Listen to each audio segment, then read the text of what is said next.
Close your eyes for a moment and picture the year 1173.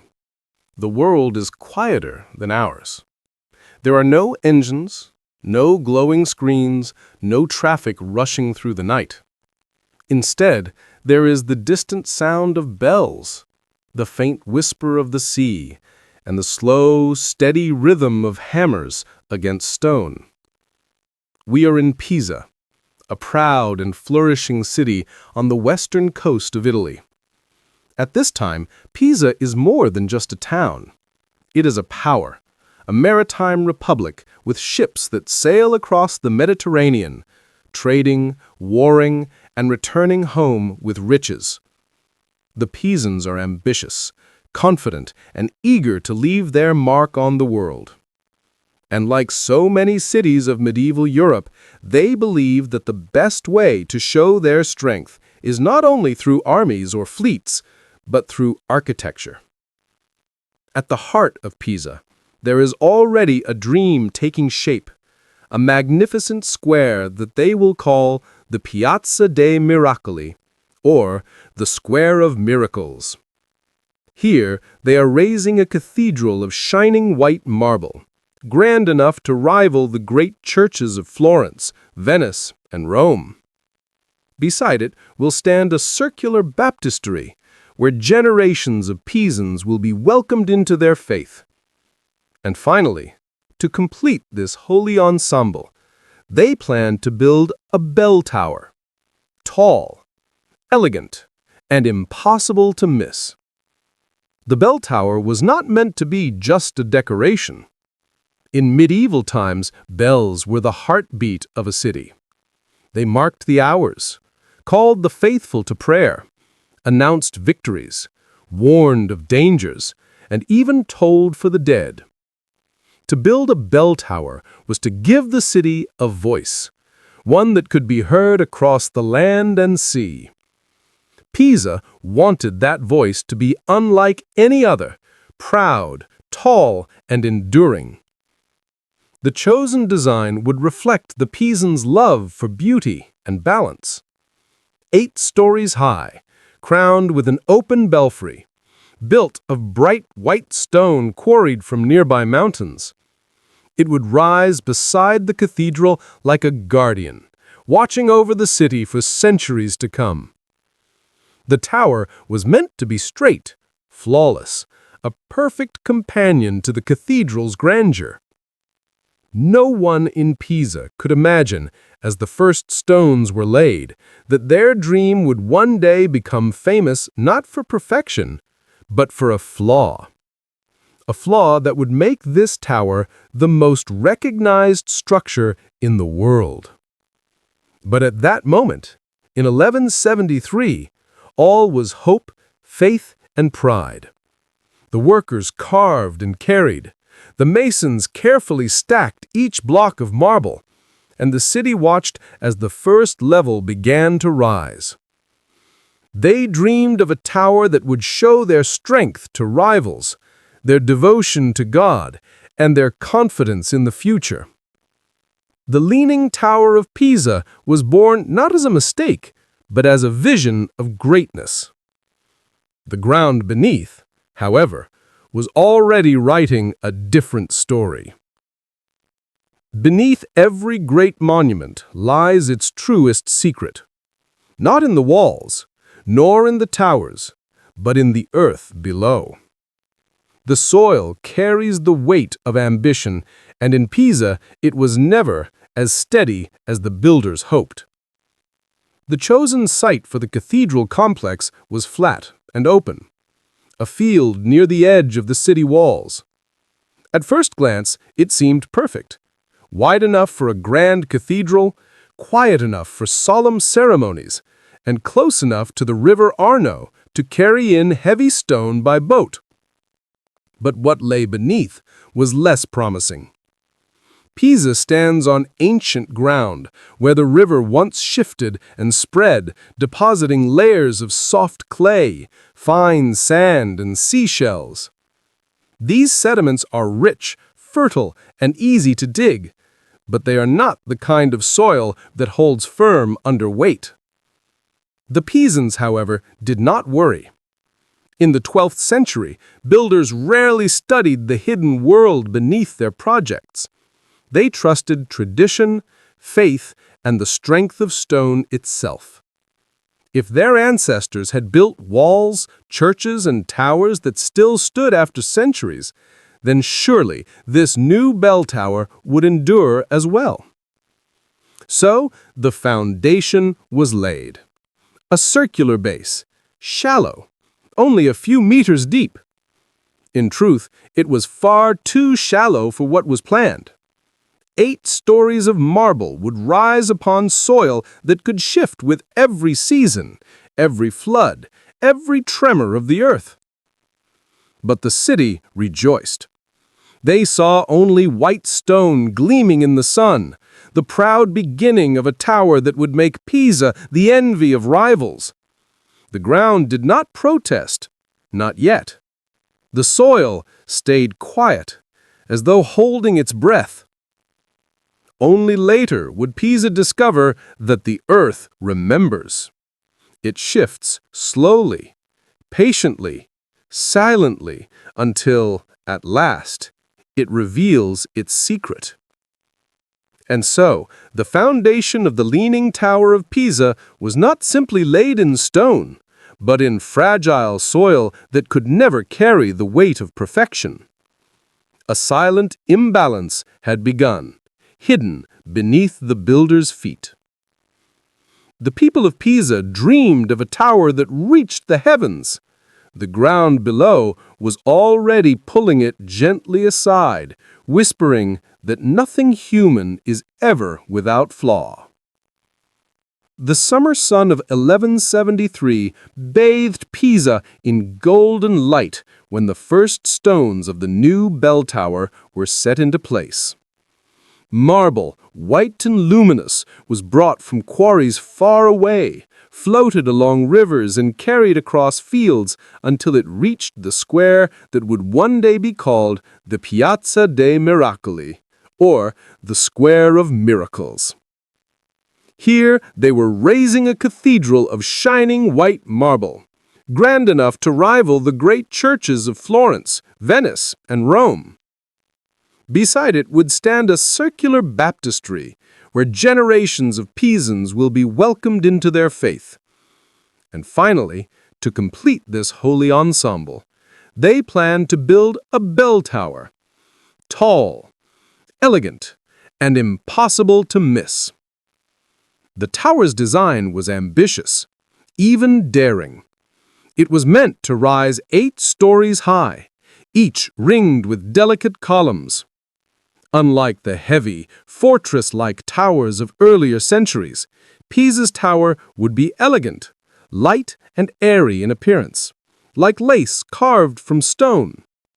This was art as much as architecture, a statement of beauty as well as faith.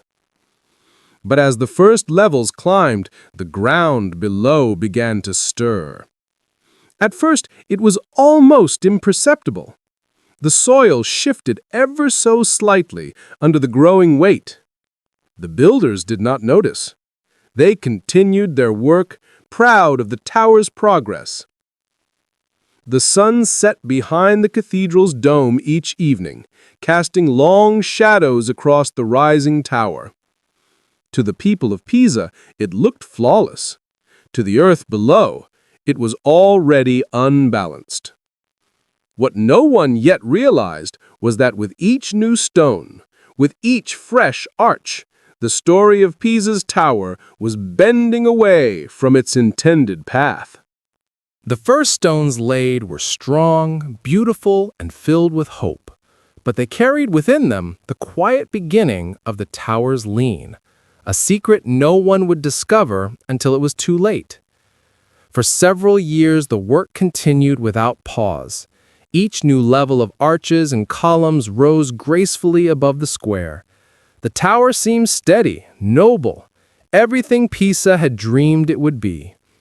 But sometime after the 3rd floor was built, whispers began to spread among the masons. Something was not quite right.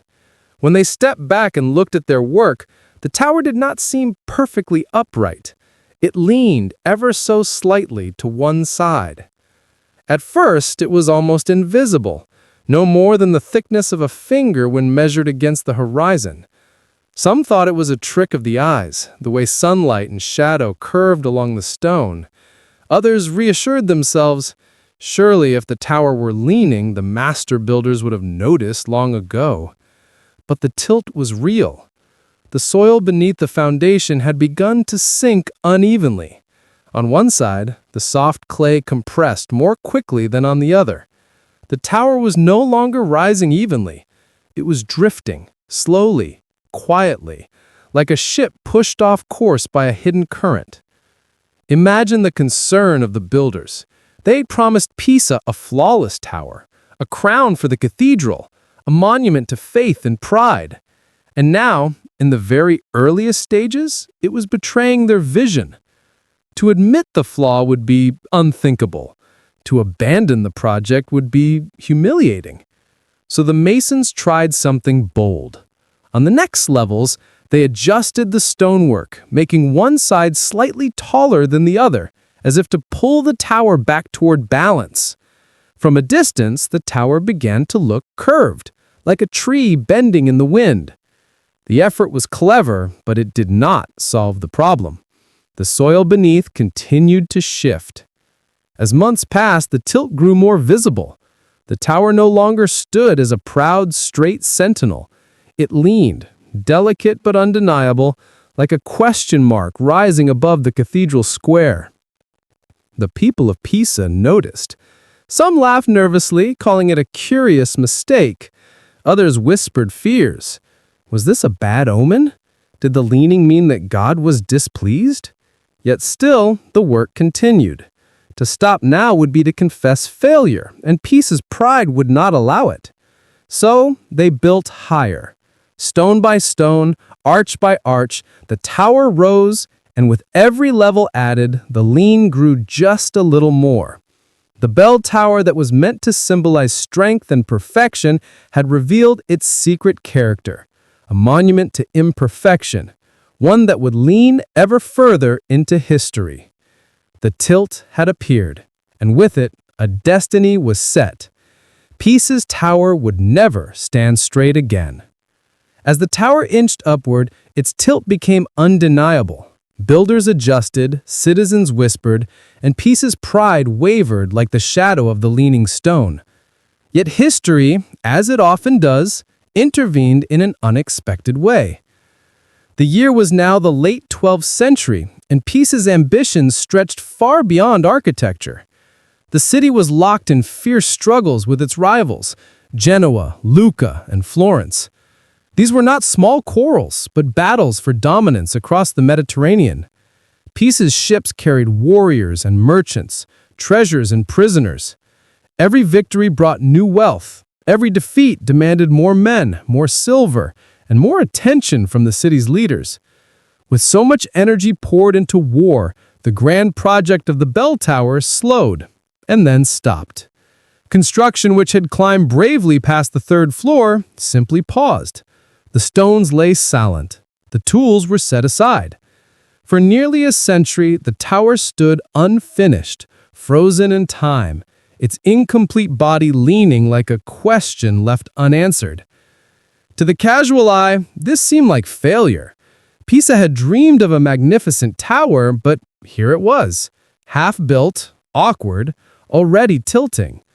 But in truth, this pause may have been the very thing that saved it.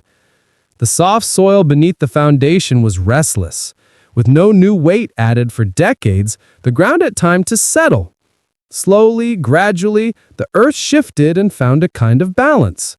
The tower still leaned, yes, but it did not collapse. It simply rested, as though it too were waiting for the city's return. Meanwhile, Pisa itself was changing. Victories gave way to defeats. Once mighty fleets came back battered and broken. The proud republic that once challenged the seas was beginning to lose its strength. Yet still, the half-built tower stood. Travelers who passed through Pisa marveled at it, a beautiful mistake, rising strangely above the cathedral square. For nearly 100 years, the people of Pisa walked past the unfinished bell tower, unsure of its fate. Some thought it would never be finished. Others thought it might one day topple on its own. And yet, quietly, patiently, the tower endured. In that long pause, something remarkable happened. The tower began to belong not just to Pisa, but to time itself. It became a curiosity, a reminder that even the grandest human plans are at the mercy of earth and fate. And then, in the 13th century, Pisa returned to its forgotten project. Builders once again gathered in the square, ready to take up the challenge. The unfinished tower would rise again, still leaning, still imperfect, yet determined to reach for the sky. Nearly 100 years had passed since the first stones of the tower were laid. Generations of Pisans had been born, baptized in the nearby baptistry, married within the cathedral, and buried in the shadow of the half-built bell tower. By the mid-13th century, Pisa was ready to return to its dream. The wars had slowed, the city sought to reclaim its pride, and the unfinished tower, leaning awkwardly like a frozen gesture, demanded attention. New architects were called upon. One of them was Giovanni de Simone, a man of ambition and skill. He studied the tower carefully, noting its strange tilt. Perhaps he believed he could correct it, or at least disguise it. After all, no master builder wished to be remembered as the one who allowed Pisa's grand project to fail. So the construction resumed. More marble was hauled across the city, more scaffolding rose around the tower's curved body, and once again, the sound of hammers and chisels echoed across the Piazza dei Miracoli. But the lean had not gone away. It remained, stubborn and unmistakable. Each new level added weight, and the soil beneath still responded with tiny shifts, pressing the tower further off balance. The builders attempted a clever solution. They made the upper level slightly taller on the leaning side, trying to compensate for the tilt. If you look at the tower even today, you can see it. The way it curves gently, almost like a banana, instead of rising perfectly straight. This was not a design of elegance, but of necessity, an effort to wrestle the tower back into dignity. Yet, despite their adjustments, the lean persisted. Like a tree bending toward the wind, the tower resisted every attempt to control it. And still, the work went on. Imagine the sight in those years. Pisa's citizens gathering in the square, watching their strange tower grow higher. Children pointing at its slant, merchants shaking their heads, priests offering blessings that it might not collapse. For some, the lean was a mark of shame, proof that Pisa had aimed too high. For others, it was simply destiny, a reminder that even human pride must bow to the laws of the earth. By the late 13th century, the tower had risen to the 7th floor. Its body leaned heavily, but it still stood. Against all odds, it had endured. Pisa's builders, stubborn and determined, prepared to finish what their ancestors had begun. The unfinished bell chamber at the top still awaited its place. The tower leaned, yes, but it was not broken. It was ready, at last, to be crowned. And so, the story of Pisa's leaning tower entered a new phase. What began as a symbol of ambition, what faltered under the weight of soil and pride, was now becoming something else entirely. A monument that seemed to defy gravity itself. At last, after decades of interruptions, adjustments, and anxious watching, the Tower of Pisa was brought close to completion. The city had waited for over a century. Fathers had begun the work, sons had continued it, and now their grandsons would finally see the bell tower crowned. It was the early 14th century when the final stages began.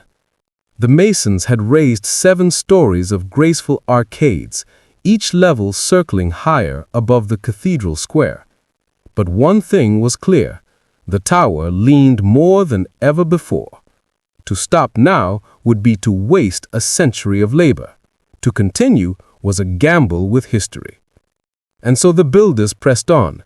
They designed the 8th story, the chamber that would hold the great bells. Here, more than anywhere, the tilt was undeniable. If they built the belfry straight on top of the leaning tower, it might appear crooked beyond saving. But these were skilled craftsmen. They adjusted again, building the bell chamber with a subtle correction, leaning it slightly back toward the vertical. The result was strange, but beautiful. The lower tower curved in one direction, while the top seemed to stretch back, as if the building itself were trying to right its posture. Even now, when you look at the leaning tower of Pisa, you can see this gentle bend. Not a flaw, but a compromise. A quiet conversation between builders and gravity. When the final stones were set, the bells were hoisted into place, and the scaffolding was pulled away, Pisa could at last celebrate. The cathedral square was complete, the grand Duomo, the round baptistery, and beside them, the leaning bell tower. Elegant, imperfect, unforgettable. But though the tower was finished, it was not safe. Already, its tilt measured several degrees. The lean was clear to every traveler who entered the city. Merchants, pilgrims, and nobles arriving in Pisa marveled at the sight. Some laughed, some shook their heads, and some whispered that the tilt was a sign from heaven, either of blessing or of warning. Yet despite the worries, the tower stood. Year after year, it endured storms, floods, even earthquakes. It leaned further, but it did not fall. Pisa began to grow accustomed to its strange monument. What had once been a flaw now became a curiosity, a landmark unlike any other in Italy. Still, questions lingered in the minds of the people. How long could it last? Was it safe to climb? Would it someday crash into the cathedral beside it, shattering both in one terrible collapse? Or would it stand forever, a monument not to perfection, but to survival? The Leaning Tower of Pisa was complete. Not perfect, not straight, but complete. And in its imperfection lay the seed of its fame. For while many towers were built in the Middle Ages, only one leaned, and only one would become eternal because of it. As the centuries passed, the tower's tilt became more than architectural curiosity.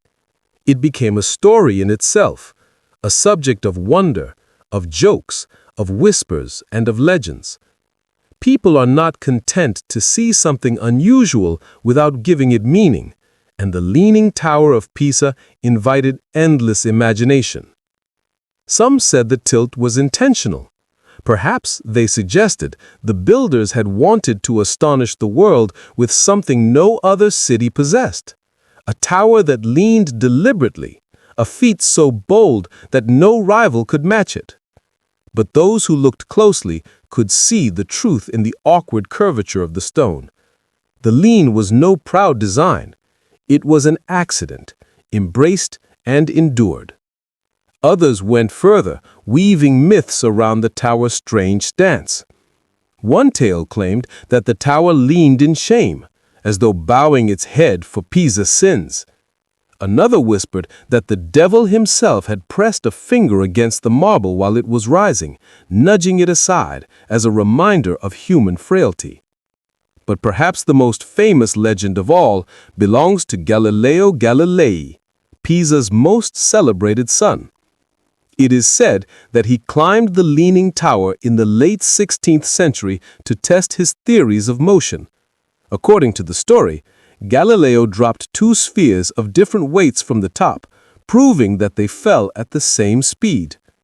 Whether the tale is true or not, it bound the tower forever to science, turning a medieval mistake into a stage for genius. Travelers brought their own interpretations. Poets describe the tower as a maiden leaning out of her window, listening for her lover's return. Some saw it as a ship's mast, bent by the wind of the sea. To many, it was simply a wonder, a thing so improbable that it seemed almost magical. And yet, beneath all the stories, the same question lingered, quietly, persistently. Why does it lean, and why does it not fall? The myths gave answers of their own: divine will, curses, miracles. But the true story of the tower's endurance would not be revealed until centuries later, when science, not legend, offered an explanation. Still, in those earlier times, the legends were enough. They gave the people of Pisa a way to embrace their strange tower, not as a failure, but as a symbol touched by mystery. And so, the Leaning Tower of Pisa, bowed but unbroken, gathered stories around itself like a cloak, some fanciful, some fearful, all adding to the aura of a monument that was never ordinary. The Leaning Tower of Pisa was complete, crowned with its bells, and settled into the life of the city. Yet its story was far from over. In many ways, its true journey had only begun. Through the centuries that followed, the tower became a silent witness to the slow rhythm of time. Pisa itself changed. The once mighty republic that had dominated the seas began to fade. Defeats in battle, economic decline, and the shifting power of rival cities dimmed Pisa's glory. Florence rose in splendor, Venice commanded the seas, and Pisa, though proud, slowly lost its influence. But the tower remained, rising above the cathedral square, leaning more each year. It became both a reminder of past ambition and a curiosity for those who traveled through Tuscany. Pilgrims, scholars, and merchants stopped to see it. Some came to pray at the cathedral, others to trade in Pisa's markets, but all carried away a memory of the strange, tilting tower. During the Renaissance, as art and science flourished in Italy, the tower fascinated minds eager to explain its mystery. Engineers marveled that it had not collapsed. Artists sketched it in notebooks. Writers described it as a symbol of imperfection, beautiful because it defied expectation. Yet, the people of Pisa lived with the tower in a more practical way. Its bells continued to toll across the city. The largest of them, known as Il Campanone, marked solemn moments: the passing of hours, the calling to worship, the warnings of war. The Leaning Tower was not only a marvel, it was also a heartbeat, woven into the daily rhythm of the city. As centuries passed, the lean grew more pronounced. By the 18th and 19th centuries, travelers from beyond Italy, artists from France, scholars from England, even early tourists from distant lands journeyed to see it. They wrote of their amazement, their unease, even their delight at posing beside a monument that seemed always on the edge of falling. And yet, fall it did not. Through storms, through earthquakes, through the slow erosion of time, the tower clung stubbornly to the earth. Its imperfection had become its greatest strength, drawing attention from across the world. By the modern era, the Leaning Tower of Pisa was no longer merely the bell tower of a fading city. It was a wonder in its own right, a monument known far beyond the borders of Italy, admired not for what its builders had intended, but for what history had made of it. Still, with every generation, the same quiet worry lingered. The lean grew greater. The risk of collapse loomed closer. The people of Pisa asked themselves, would their strange, beloved tower endure forever, or was it destined one day to fall? For centuries, people wondered why the Leaning Tower of Pisa leaned, and why, against all expectation, it had not yet fallen. Legends gave simple answers: curses, miracles, divine intervention. But in time, as science advanced, scholars sought truth in soil, stone, and weight. The secret lies not in the tower itself, but in the earth below. Pisa stands on land shaped by rivers and seas, where layers of soft clay, sand, and ancient shells mingle beneath the surface. This soil is not uniform. It shifts unevenly when heavy loads press upon it, and the tower, with its thousands of tons of marble, pressed deeply into the ground. From the moment the first levels were built, the foundation began to sink more on one side than on the other. The tower tilted, slowly, invisibly at first, then unmistakably. Yet, instead of collapsing, it found a strange balance. The soft soil that caused the lean also absorbed shocks, cushioning the tower during tremors and storms. Even more remarkable was the tower's center of gravity. Imagine a plumb line dropping from the highest point of the tower toward the ground. For all its leaning, that line still fell within the base of the tower. This meant it wobbled, yes, but it did not tip past the point of no return. As centuries passed, scholars measured and argued. Some predicted its collapse was only a matter of time. Others insisted that the soil and structure had reached a kind of harmony, a balance of forces so delicate it could last forever. By the 19th century, engineers began to study it with greater precision. They measured the tilt in degrees, tracked its slow movement, and debated how much longer it might endure. The answers were never certain, but the mystery only deepened the fascination. How could something so flawed survive for so long? How could a tower that should have crumbled centuries ago still ring with the sound of bells, still cast its shadow across the Piazza dei Miracoli? The leaning tower of Pisa stood as if mocking the rules of gravity, as if reminding humankind that imperfection could endure where perfection might break. The scientific explanations reassured some and unsettled others. For the people of Pisa, however, one truth was clear. Their leaning tower was both fragile and eternal, a paradox of stone and soil. And as the world moved into the modern age, the question grew urgent. Could the tower continue leaning forever, or was the day of its fall finally drawing near? By the late 19th and early 20th centuries, the Leaning Tower of Pisa had become more than just a local monument. It was a symbol known across Europe, painted by artists, studied by architects, and visited by travelers who longed to stand beneath its tilt. But admiration carried with it a shadow of fear. How much longer could it survive? Each year, the lean grew a little more pronounced. Measurements showed that the tilt was increasing, slow but steady, as though the tower were inching toward its fate. Engineers warned that one day, perhaps in decades, perhaps in centuries, the marble would slip beyond recovery. Pisa's treasure might shatter into ruins. The people of Pisa began to worry. Their leaning tower was no longer just a bell tower. It had become a part of the city's soul, its identity. Losing it would mean losing a piece of themselves. And so, the first whispers of preservation began. In the early attempts, engineers thought to add weight. They placed heavy blocks of lead on one side of the base, hoping to counterbalance the lean. The idea was simple. If the tower tilted too far, perhaps the pull of opposite weight would steady it. For a while, it seemed to work. The movement slowed, though it never stopped entirely. Others proposed digging beneath the foundations. If the soil was the culprit, perhaps it could be adjusted, drained, or compacted. Yet every attempt carried risk.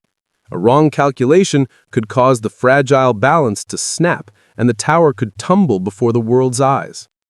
In truth, preservation was as much an art as a science. Each generation of engineers studied the problem anew, bringing fresh ideas and new caution. But always they faced the same paradox. To save the tower, one had to interfere with it. Yet any interference might be the very thing that destroyed it. Meanwhile, the world's affection for the tower only grew.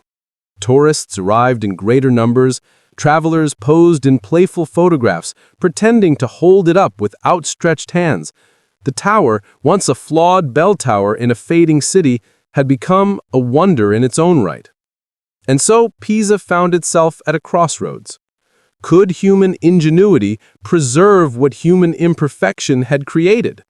Or was the tower destined to keep leaning, inch by inch, until gravity claimed it at last?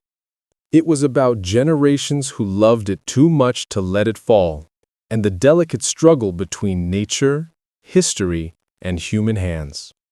By the late 20th century, the Leaning Tower of Pisa had become more than a city landmark, more than an Italian treasure. It was now a symbol recognized across the world, a monument of beauty and mystery, visited by millions, cherished by all.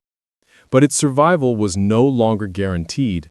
The tilt had grown to more than 4 meters off vertical. Engineers warned that if nothing was done, gravity would one day succeed in pulling it down. And so, for the first time in history, the fate of the tower became a global concern. In 1990, a bold decision was made. The Leaning Tower of Pisa was closed to the public, its bells were silenced, and the square around it fell quiet. The danger was too great. Experts feared that even the vibration of footsteps or the ringing of its ancient bells might hasten a collapse. But Pisa was not left alone in this crisis. The world answered its call. Engineers, architects, historians, and scientists from across Europe, Asia, and the Americas came together. It was a rare collaboration, born of both urgency and affection. The challenge was immense: how to straighten the tower enough to save it without destroying the delicate balance that had allowed it to survive for centuries. Proposals flooded in. Some suggested anchoring the tower with massive steel cables. Others imagined surrounding it with protective structures. A few even dared to suggest taking it apart stone by stone and rebuilding it on safer ground. An idea quickly dismissed as too drastic, too destructive. In the end, the chosen method was one of subtlety and patience. Engineers would remove soil from beneath the higher side of the foundation, allowing the tower to settle gently, millimeter by millimeter, into a safer angle. This method, called soil extraction, was delicate beyond measure. A single misstep could undo centuries of survival. For years, the work continued. Slowly, almost imperceptibly, the tower shifted.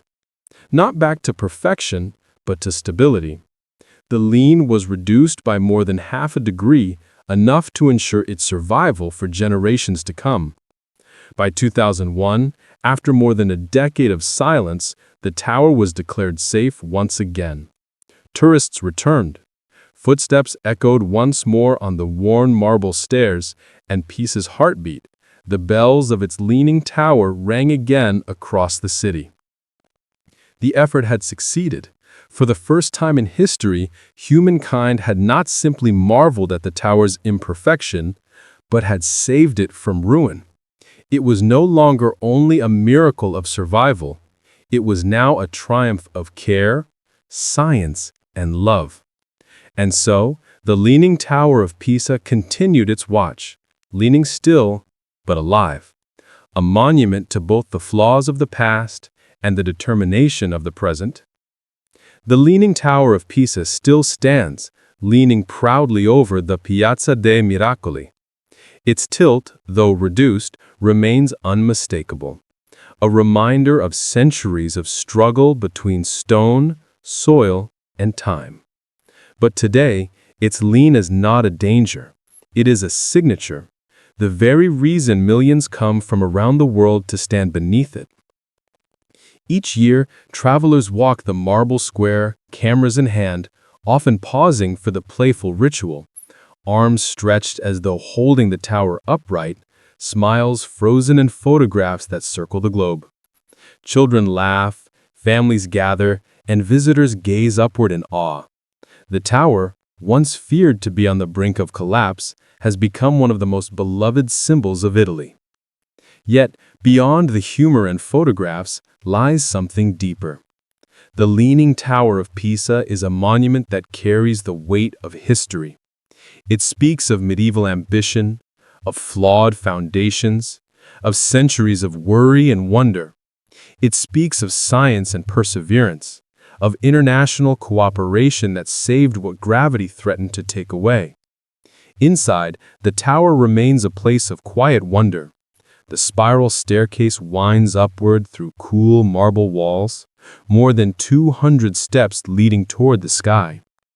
At the top, the bells wait, silent until their voices are called again. From that height, Pisa stretches outward, the cathedral, the baptistry, the red-tiled rooftops of the city, and beyond, the rolling hills of Tuscany. To climb it is to feel history beneath your hands, each stone worn by countless visitors across the centuries.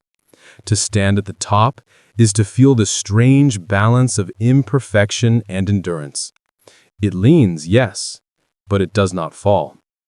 Today, the tower is not only a landmark, it is a lesson, a reminder that even the most flawed creations can become masterpieces, that failure can transform into beauty, that what seems unstable may endure far longer than perfection ever could. And so, the tower continues, day after day, season after season. The sun rises on its white marble walls, casting long shadows across the square.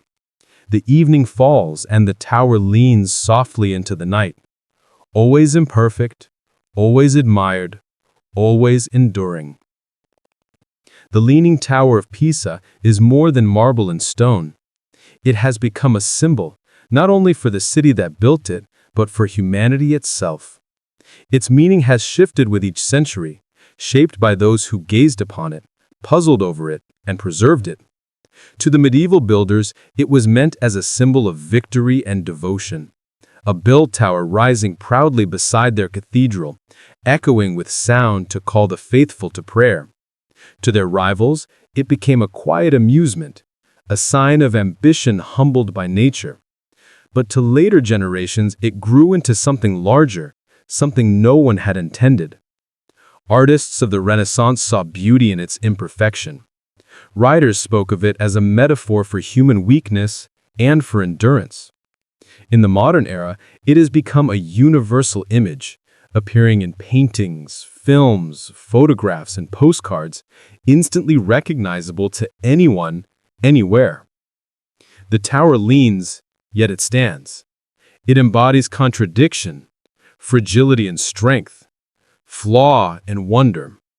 It teaches that what begins as a mistake can become a masterpiece, that endurance itself is a form of beauty. In a world that often seeks perfection, the Leaning Tower of Pisa reminds us that imperfection can inspire more deeply than flawlessness ever could. Its tilt, once feared, has become its greatest strength. Without the lean, it would be a fine bell tower, but with it, it has become a global icon. And so, its legacy reaches beyond Pisa, beyond Italy.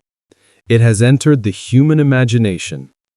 A traveler might never visit the city, might never climb its steps, but the image of the Leaning Tower is known, cherished, and understood. It whispers to us that time is patient, that flaws can endure, that beauty often comes not from symmetry, but from survival. Its marble may one day weather. Its lean may one day change again, but its place in history is secure. The Leaning Tower of Pisa is not simply a wonder of architecture. It is a wonder of the human spirit, admired not because it is perfect, but because it is not. The Leaning Tower of Pisa still leans, as it has for more than 8 centuries. It has survived wars, earthquakes, storms, and the slow shifting of the earth beneath its feet. It has outlived empires, watched generations pass, and endured in the face of gravity itself. One day, perhaps, the stones will crumble. No monument is eternal. Yet, even if the marble fades, the tower's place in memory will remain, for it has already passed into the realm of legend, a wonder not only of architecture, but of imagination. It is remembered not for perfection, but for resilience, not for flawless design, but for the unexpected grace of its flaw. The tower that should have fallen became the tower that taught the world that beauty lies in endurance. Children will continue to press their hands against the air, pretending to hold it up. Travelers will climb its steps, hearts quickened by the strange tilt beneath their feet, and storytellers will whisper its tale of ambition, of failure, of survival. The Leaning Tower of Pisa has become more than stone. It is a reminder that imperfection can inspire, that fragility can endure, and that the human spirit, like the tower, can lean without falling. As the bells rest high above the square, silent until their voices are called, the tower itself speaks in silence. It leans into the sky, steady in its unsteadiness, eternal in its imperfection. And so, in the heart of Pisa, the Leaning Tower remains, not simply a monument of marble, but a memory in stone. A tower that will never truly fall.